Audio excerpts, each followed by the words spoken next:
Today's battle is between two of the most OP invertebrates out there. Nothing pretty much harms them. It's between the velvet worm and the tarantula hawk wasp. These two invertebrates, pretty much no one fucks with them. Like the tarantula hawk wasp can take down freaking tarantulas, and the velvet worm it just takes down pretty much anything it can eat or that's in the size range. Who would have won in a fight between a tarantula hawk wasp and a velvet worm? Let's get into this. Tarantula hawk wasp. They can be up to 2 inches long and live in Europe. While the velvet worm lives around North America and they can be up to 6 inches long. Weapons. Now, Stinger versus sticky fluid. Now, if you didn't see my predatory Katydid versus velvet worm video, link in description, and I'll tell you what their weapon is. So if you see where my cursor is, okay, it has these two little tubes right here, and they use them to to shoot out the sticky fluids to trap their prey. It's almost like freaking hot glue.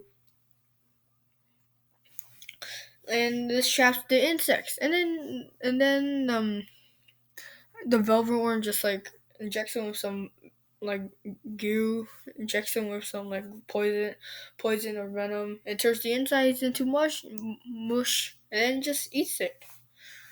So yeah, that's pretty much it. Well, but the tarantula hawk wasp stinger can paralyze her opponents. And she also has her mandibles. But in the end, the sticky fluid gets the advantage. But if the velvet worm misses, it's game over.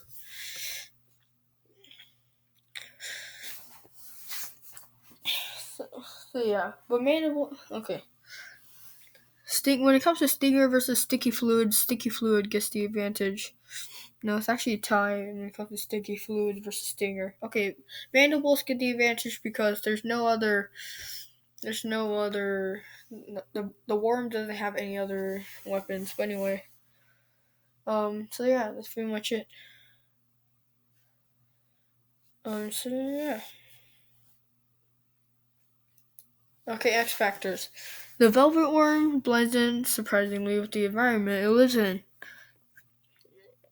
And the tarantula hawk wasp is a really fast flyer and can take down big prey items. They're like twice its size. Mice, maybe and a tarantula too. X factors goes to the tarantula hawk wasp. Okay, main stats: speed, wasp; strength, wasp; brains, wasp; attack, wasp; defense, velvet worm. Okay, let's get into this. The velvet worm is just slow and steady until the tarantula hawk until he sees the tarantula hawk wasp. Now he's seen wasps before and ate some, but so he shoots his liquid at him. But the tarantula hawk wasp sees this and moves out of the way quickly. So he shoots again, and this time it hits and jams up one of the wings. The tarantula hawk wasp crash lands onto the ground. But she doesn't need to worry. Um, she can she can still fight and defeat the worm without flying. So she bites the worm, but the worm gums up her legs. But the tarantula hawk wasp somehow breaks free and stings the head of the velvet worm, paralyzing it. But for but the velvet worm, before he gets paralyzed, he gums up the head and abdomen hmm, of the wasp while she was stinging him. Now the head and abdomen are pretty much just stuck together, and they both can't escape. The wasp and the wasp's head is forced to be eternally stuck to its abdomen, to to her to her abdomen. Now she's just this curled up wasp. Hours later goes by and the wasp is getting uncomfortable.